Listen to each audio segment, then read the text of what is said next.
Hi, my name is Lisa Ward, and I'm running for office in Alabama. Many times we fail to realize how critical exercising our voting rights are. We often see in our climate things that make us feel like our vote doesn't matter or count.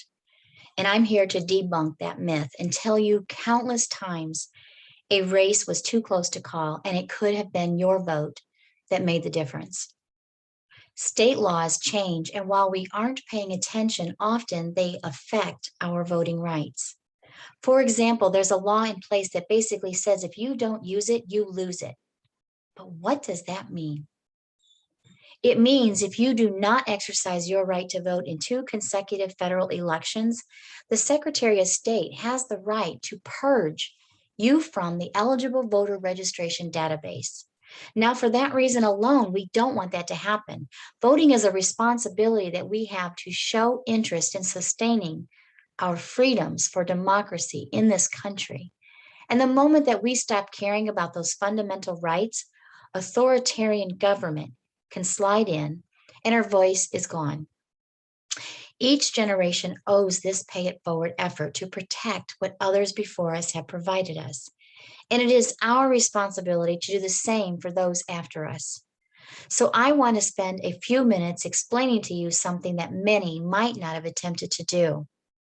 I want you to understand how important all elections are, how critical knowing individual candidates are, forgetting about a straight ticket vote, and taking the time to hand select each candidate that has put themselves out there for public service. They deserve our effort to look at their name on that ballot and be counted. That happens when you color in their dot on election day. This is one way to prevent voter fraud and hindering anyone tempted to split your ticket by coloring in a circle that you might have overlooked. Let me give you an example of why all elections are vital, especially midterm elections. That is when people aren't paying attention, but there are no electoral college votes interfering with our choices. It truly is one voice, one vote. We need to take advantage of that. When you don't vote, you decrease the number of voters that are counted, and polling locations are reduced because of it. There is no need for them if no voters show up to vote at them. And one more thing, and this is just an example of why your votes do count. In our climate today, folks haven't been too happy with their police officers and the job they're doing. I hope you realize that the sheriff you elect or don't elect hires and determines the officers in your neighborhood, so that can be prevented by making sure that you know the leader of that department is worthy of our votes. So let's get started. I want you to understand what elected officials are responsible for and how their role affects your life. Shall we? Let's talk about the state senator.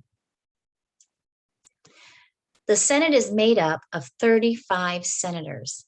The Alabama State Senate is the upper house of the Alabama bicameral state legislature. Each Alabama senator is elected for a 4-year term and represents the district of about 130 to 140, 50, 60,000 residents, just gives or take. And like members of the House of Representatives, senators take office at midnight of the day that they were elected, unlike the representatives. However, the Alabama Senate has the sole power of confirmation of certain appointees designated by the Constitution and by statute. The Senate has, I believe, 21 standing committees, which span from everything agriculture to human services to veteran affairs. The lieutenant governor is the president and presiding officer over the Senate, and with the Senate selecting one of its members to preside in the event that the lieutenant governor's absence as the president pro tempore. Primary responsibilities for this is things like developing a budget, making taxation decisions, passing legislation, allocating spending, and redistricting, which we are currently in, by the way. It is their responsibility to redistrict and reapportion in collaborations with other senators and the House of Representatives. Alabama state legislators have a fixed annual compensation for each member at the median annual household income in the state, making the current rate of compensation because of a 4% increase this year of about $51,000 a year. This is a vital position, a vital role, and something that you really need to pay attention to because it is a local position that should be communicating with you on a local level.